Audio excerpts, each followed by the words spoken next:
एक बहुत ही प्राचीन कहानी है।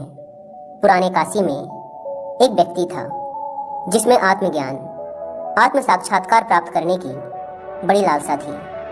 उसकी पूरी खोज एक ऐसे गुरु की तलाश में थी जो उसे ध्यान सिखा सके।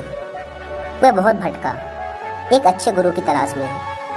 वह एक गुरु से दूसरे गुरु के पास, दूसरे गुरु से तीसरे गुरु के पास, तीसरे गुरु से चौथे गुरु के पास, ऐसे ही वह कई गुरुओं के पास गया ध्यान सीखने, खुद को जानने।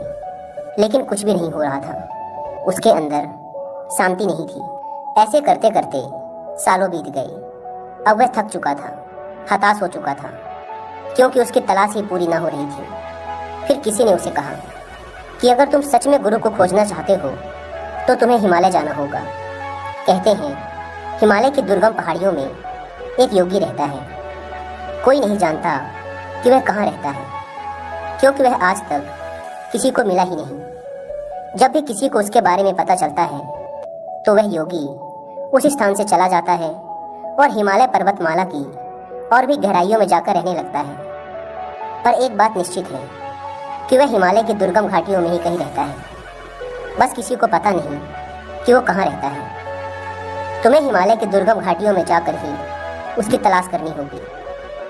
वह आदमी बूढ़ा हो रहा था, लेकिन फिर भी उसने हिम्मत जुटाई।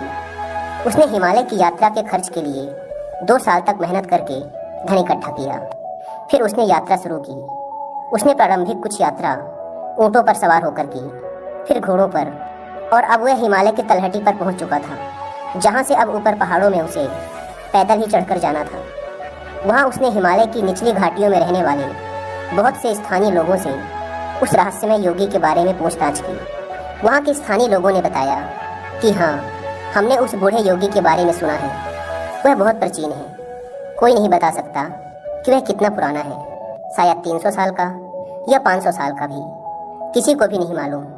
वह इसी हिमालय पर्वत में कहीं तो रहता है, लेकिन जगह आपको नहीं बताई जा सकती, क्योंकि हम में से किसी को भी इस बात की जानकारी नहीं है कि आप उसे वास्तव में कहाँ पाएंगे। लेकिन समय समय पर इस बात के सबूत मिलते रहते हैं कि वह योगी रहता तो इसी हिमालय में ही है।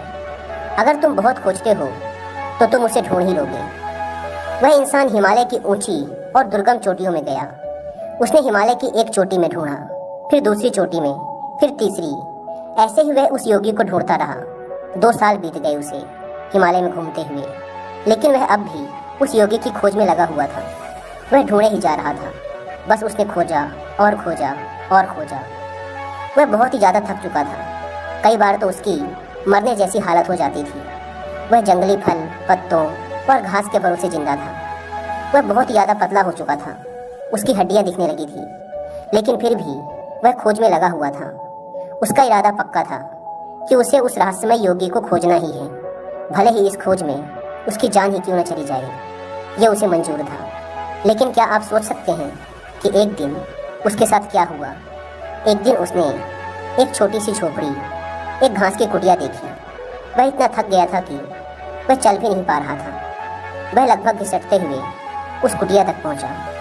उस कुटिया में कोई दरवाजा नहीं था।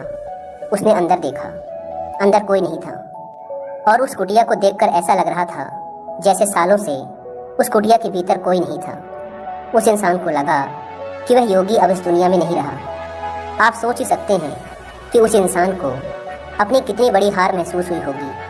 वह जमीन पर गिर पड़ा। बड़ी थकान से उसने सांस बाहर छोड़ते हुए कहा, मैं हार मानता हूँ। वह वहाँ हिमालय की ठंडी हवा में सूरज के नीचे लेटा हुआ था। अब उसके अंदर से किसी भी प्रकार की तलाश की सारी आशा खत्म हो चुकी थी। सारा विचार खत्म हो चुका था। वह बस शांति से लेटा हुआ था, और जिंदगी में पहली बार उसे इतना आनंद महसूस होने लगा था। उसने कभी ऐसा आनंद न चखा था। अचानक उसे हल्कापन महसूस होने लगा। अचानक सभी विचार गायब हो गए। अचानक उसे लगने लगा जैसे वो इस दुनिया में ही नहीं है। उसका शरीर और उसकी आत्मा 2 अलग अलग चीज़ें हैं। ये सब उसके साथ हो रहा था। क्यों? क्योंकि उसने कुछ भी नहीं किया था। वह बस खुद के भीतर देख रहा था। फिर अचानक उसे महसूस हुआ कि कोई उसके ऊपर झुका हुआ है। उसने आंखें खोली। सामने एक बहुत ही तेजस्वी आंखों वाला एक बहुत प्राचीन व्यक्ति खड़ा हुआ था, जिसे देखकर लग रहा था कि यह सैकड़ों सालों से इन्हीं पहाड़ों में रह रहा है। उस बूढ़े प्राचीन आदमी ने मुस्कुराते हुए कहा, तो आखिर तुम मुझ तक पहुंच ही गए। वह व्यक्ति मुस्कुराया। उस प्राचीन आदमी ने फिर कहा, क्या तुम्हें मुझसे कुछ पूछना है?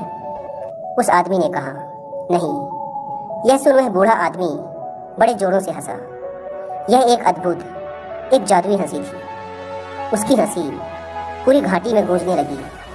ऐसा लग रहा था जैसे उस योगी के साथ पूरी की पूरी हिमालय की वह पहाड़ी भी हंस पड़ी हो। उसके हंसी की खिलखिलाहट काफी समय तक पूरे पहाड़ी में गूंजती रही। फिर उस बूढ़े योगी ने कहा, तो अब तुम समझ गए कि ध्यान क्या है? उस आदमी ने जमीन पर लेटे हुए ही उत्तर दिया, हाँ, मैं समझ गया। आइए समझते हैं कि उस व्यक्ति के साथ ऐसा क्या हुआ कि जिस ध्यान को वह सालों में ना समझ सका, वह उसे एक पल में कैसे समझ गया। वह शब्द जो उसके अस्तित्व के सबसे गहरे मूल उसकी अंतरात्मा से आए थे कि मैं हार मानता हूँ, उसी हार में उसके सारे लक्ष्य, सारी खोज, सारे प्रयास गायब हो गए। जिस क्षण उसने यह कहा, मैं हार मानता हूँ, अब मेरी तलाश खत्म हुई, उसी क्षण में वह वही व्यक्ति नहीं रहा और उस पर आनंद की वर्षा हुई। वह चुप था, वह कुछ भी नहीं था और उसने गैर अस्तित्व के अंतिम स्तर को छुआ। जिस क्षण उसके जीवन से सारी खोज, सारे लक्ष्य, सारी लालसा समाप्त हो गई, उसी क्षण उसे पता चला कि ध्यान क्या है। वह समझ गया कि ध्यान एक ऐसी मानसिक अवस्था है जब ना तो मन में कोई लक्ष्य हो, ना कोई लालसा, ना कोई उम्मीद, ना कोई विचार और ना ही कोई बंधन।